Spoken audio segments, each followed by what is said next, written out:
नमस्कार friends, welcome to my YouTube channel. पिछली video में हमने पढ़ा था कोशिका के बारे में। आज की इस वीडियो में हम पाचन तंत्र मतलब डाइजेस्टिव सिस्टम के बारे में पढ़ेंगे। आप मेरे चैनल पर नए हो तो प्लीज़ चैनल को लाइक, शेयर एंड सब्सक्राइब जरूर करना। चलिए स्टार्ट करते हैं आज का टॉपिक डाइजेस्टिव सिस्टम। पाचन तंत्र मतलब डाइजेस्टिव सिस्टम भोजन के जटिल पोषक पदार्थों व बड़े अणुओं का विभिन्न रासायनिक क्रियाओं और एंजाइमों की सहायता से सरल, छोटे व घुलनशील अणुओं में बदलना पाचन कहलाता है तथा जो तंत्र यह कार्य करता है उसे पाचन तंत्र या डाइजेस्टिव सिस्टम कहते हैं। पाचन तंत्र की क्रिया आहार नाल में संपन्न होती है। मनुष्य की आहार नाल के प्रमुख भाग नंबर 1 मुख गुहा, नंबर 2 ग्रास नली, नंबर 3 आमाशय, नंबर 4 छोटे आंत, नंबर 5 बड़ी आंत। सबसे पहले हम बात करेंगे मुख गुहा के बारे में। मानव सहित सभी उच्च जंतुओं में भोजन का अंतर्ग्रहण मुख से शुरू होता है। हमारे मुख गुहा के तल पर जीभ होती है जो पीछे से जुड़ी हुई व आगे से स्वतंत्र होती है। मुख गुहा का पिछला भाग फ्रैंकिस कहलाता है। मुख गुहा दाईं व बाईं ओर गालों से तथा सामने ऊपरी व निचले होठों से घिरी हुई रहती है। मुख गुहा के प्रमुख भाग दांत, जीभ और लार। नंबर 1 दांत टीथ। मनुष्य में 32 स्थायी दांत होते हैं जो 4 प्रकार के होते हैं। Number 1 incisor, number 2 canine, number 3 premolar, number 4 molar. मुख गुहा में दांत का मुख्य कार्य है भोजन को चबाने, दबाने व कुतरने का कार्य होता है। इंसाइजर दांत भोजन को तोड़ने में सहायता करते हैं और कैनाइन भोजन को चीरने व फाड़ने में सहायक होते हैं और मोलर और प्रीमोलर दांत भोजन को चबाने में सहायक होते हैं। नंबर 2 जीभ यानी टंग। जीभ मुख के तल पर एक पेशी होती है जो भोजन को चबाना और निगलना आसान बनाती है। यह स्वाद का अनुभव करने का प्रमुख अंग होता है क्योंकि स्वाद की पहचान करने के लिए जीभ में स्वादानुसार अंकुर पाए जाते हैं। अग्र भाग में मीठे की पहचान और पश्च भाग में खट्टे की पहचान और पार्श्व भाग में नमकीन चीज़ों की पहचान की जाती है। 3 नंबर लार। मुख गुहा में लार ग्रंथियों के स्त्राव को लार कहते हैं। लार में श्लेष्मा होता है जो भोजन को लसलसा बनाता है। भोजन को लसलसा बनाने में उसे निगलने में आसानी होती है, जैसे चित्र में दर्शाया गया है लार ग्रंथि। लार में उपस्थित लाइसोजाइम कीटाणुनाशक का कार्य करता है। लार में टाइलिन एंजाइम पाया जाता है जो स्टार्च को शर्करा में बदलता है। रोटी को कई देर तक चबाने पर रोटी हमें मीठी लगने लगती है क्योंकि रोटी में उपस्थित स्टार्च टाइलिन के कारण शर्करा में बदल जाती है। नंबर 2 ग्रास नली। ग्रास नली लगभग 25 सेंटीमीटर लंबी व सक्रिय नली के आकार की होती है।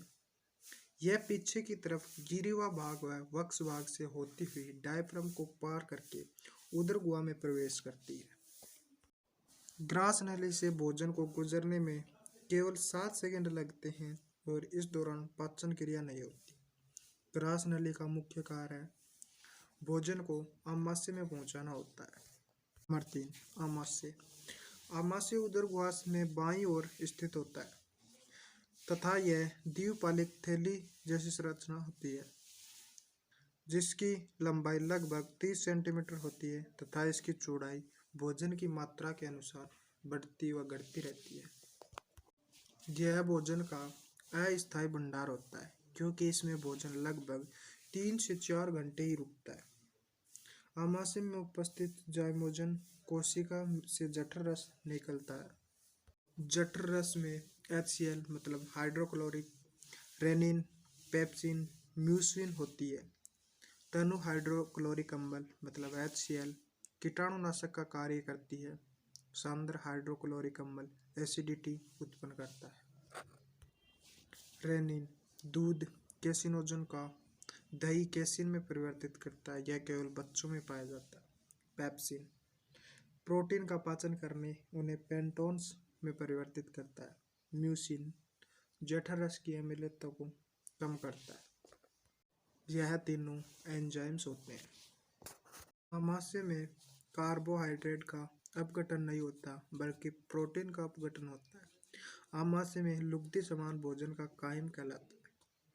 भोजन आमाशय में तब तक रहता है जब तक वह कायम नामक गाढ़े तरल पदार्थ के रूप में नहीं आ जाता। नंबर 4 छोटी आंत। भोजन को सर्वाधिक अवशोषण व पाचन छोटी आंत में होता है। इसमें 2 ग्रंथियों द्वारा रस आता है। नंबर 1 यकृत, नंबर 2 अग्नाशय। इसका प्रारंभिक भाग जो अंग्रेजी के अक्षर यू की तरह मुड़ा रहता है, जिसे ग्रहणी कहते हैं। ग्रहणी की लंबाई लगभग 25 सेंटीमीटर होती है और शेष लगभग 30 सेंटीमीटर लंबा भाग इलियम कहलाता है। ग्रहणी आमाशय से कायम आगे बढ़ता है तथा छोटी आंत के ग्रहणी भाग में धीरे धीरे पहुंचता है। यह यकृत से पित्तरस आ जाता है। यकृत उदरग्वास में डायाफ्राम के नीचे स्थित होता है तथा आमाशय का कुछ भाग ढके रहता है। पित्तरस का निर्माण यकृत में होता है। यह पित्ताशय में संग्रहित होता है। इसमें एंजाइम नहीं पाए जाते। यह वसाम्लों का अवशोषण करता है। इसमें सर्वाधिक मात्रा में जल पाया जाता है। इसमें 2 वर्णक पाए जाते हैं, बिलिरुबिन और बिलिवर्डिन। मल का पीला रंग बिलिरुबिन के कारण होता है। अग्नाशय इसके बाद अग्नाशय से अग्नाशय रस आता है। ग्रहणी तथा आमाशय के जोड़े के मध्य अग्नाशय स्थित होता है। अग्नाशय रस सबसे अधिक महत्व का होता है और यह सारी होता है। अग्नाशय रस इसके निमन एंजाइमों की कायम पर निमन क्रिया होती है। नंबर 1 ट्रिप्सिन यह पेंटोन को तथा शेष बचे प्रोटीन को एमिनो अम्ल में बदलता है। नंबर 2 एमाइलेज यह स्टार्च को घुलनशील शर्करा में परिवर्तित करता है। नंबर 3 लाइपेज यह वसा को वसा अम्लों एवं ग्लिसरॉल में परिवर्तित करता है। इलियम उपरोक्त पाचक रसों के एंजाइम की क्रिया कायम पर होने के फलस्वरूप कायम काफी तरल हो जाता है। जब यह तरल कायम इलियम में पहुंचता है तो आंतरिक ग्रंथियों द्वारा आंतररस निकलने लगता है। आंतररस के एंजाइमों की क्रिया पर इस प्रकार होती है। नंबर 1 इरेप्सिन यह शेष पेंटोन तथा प्रोटीन को एमिनो अम्ल में बदल देता है। नंबर 2 माल्टेज यह माल्टोज को ग्लूकोज में परिवर्तित करता है।